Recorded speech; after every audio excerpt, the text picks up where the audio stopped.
talk about this Charleston White interview that he did on, I think, Say Cheese with about TD Jakes.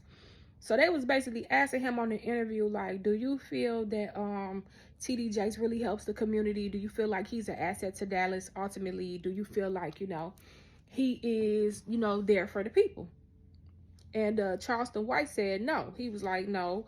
He had also said, like, in a recent interview of how that when people get these 501c3s and they get all this grant funding and stuff, that typically only like 5 to 10% or whatever funding that they get goes towards the cause, and the other like 90%, 80%, 85% goes towards hiring a family member that's running this shell company that they getting these grant for, or it go into travel, which is really paying car notes and paying experience. A lot of these churches do actually bring down or hurt the community that they are in, and that's very hard for me to be saying, somebody that grew up in the church and that love the Lord. But my relationship with God is with God. It's not built upon a man-made structure of a building, and it's not built upon the man that's in that building.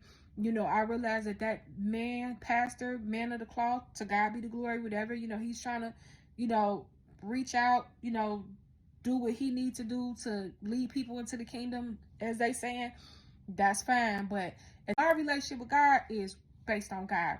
It's not based on a human structural element. As far as a building, nobody in the building or nothing else. It's me with God. Now the Bible do say to not forsake the assembling of yourself, and I 100% feel like it's benefits to being connected to people in the community, and having that foundation there. That's what you want as far as a church family. A lot of people don't even have families, and for us as Black people throughout American history was the church. But I would say that, like, right now, what I'm seeing from modern times, at the very least, I do feel like there should be some changes made to like tax codes. So I'm gonna tell you a story about me personally with what I see from the church and the community. And when we got the property, the land was overgrown, over about 4 feet of grass, debris, not to the level of a junkyard, but just like debris, trash, whatever, stuff all through this lot. Grass is 4-5 feet. You can't even get nobody in the community with a regular lawnmower to cut that grass, because it'll burn your lawnmower out. It'll burn them. We did that. We dug it out. That's our contribution, has been one of them, back to the city, in the aspect of not wanting the little kids to have to walk past that view of an eyesore of what it was, going to their bus stops, mothers pushing strollers, walking to the stores, or whatever that they're doing, just in general, just to improve the view of the people that are around in the area. Okay, so we done this. So this past earlier this year, I just was like, you know what, this one block particular we didn't maintain so long, I'm about to go out to the recorder and see, is it up for sale? Is it on tax sale list? What's going on? Who owns this land? Really ticked me off, to be honest. They say, they tell me a church owns the land. And I'm like, what? And the church that owned the land is like maybe like 3 streets over, so the land is not even adjacent to the church or whatever like that. It's like at least maybe 2 streets over, but they own the land.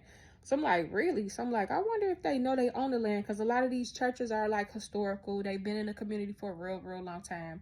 So I'm like, maybe they don't know that they own the land. Maybe that's why it got like this. And, I'm going to go up there and kind of reach out and, let them know, so we can see if we get some teamwork with maintaining it, whatever like that. So the next thing I do, I'll go to the assessor so that I could see if the property taxes was paid on the land after I found out who owns it. Property taxes was paid except for $1. $1. And the property taxes on the land was $3. Yeah, that sounds crazy. I got receipts because I paid the $1 of the land that the dollar that wasn't paid.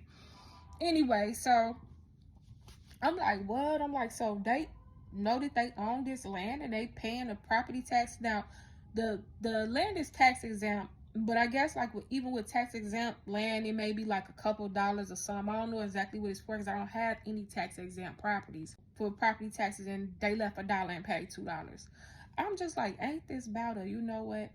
Y'all sit up here and know y'all own this land, and you allowed it to get overgrown like this and run down in the community. When you let a lot overgrow, That could take crime up because people can hide. That takes down quality of life to the people that's around.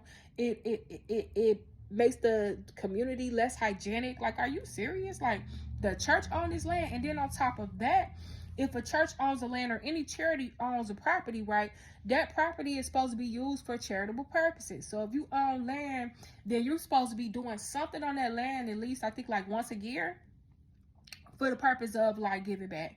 I've never seen a book bag drive on this land. I've never seen a pantry, a community yard sale. I ain't seen nothing.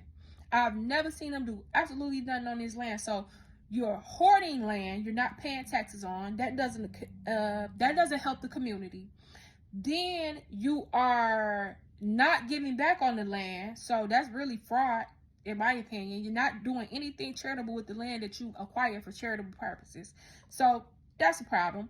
You're running the property values down that's around and all of this kind of stuff. So I definitely 100%, while it's not all churches, because, I live in Indiana, Bible Belt. The Midwest is known as being a Bible Belt. You may see 6 churches within a 3-block radius or whatever like that. And I have one church around here that I see they have community gardens and all kind of stuff, and they give back on a regular basis. God be the glory. A lot of them, I do 100% feel like they run the community down. I do 100% feel like that some of these tax codes, when it comes to these 501c3s, need to be adjusted. I do feel like they're outdated.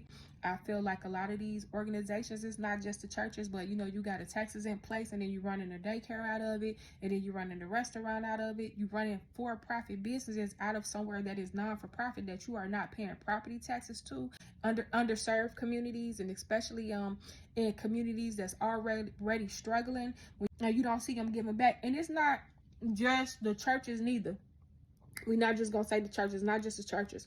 It's other places, because like when I go online and I look at what's that, like the city hall meetings, or you go to the city hall meetings, or you watch them like on Zoom, these people be up in there begging for all type of money. When I tell you, all type of, well, we running the organizations for free vaccines for cats, and they get this money, and that's cool. But when I tell you they are like ghost organizations, all these people that I watch getting this money that's getting funded from these 501c3s, I can't tell you where they located at. I never see them.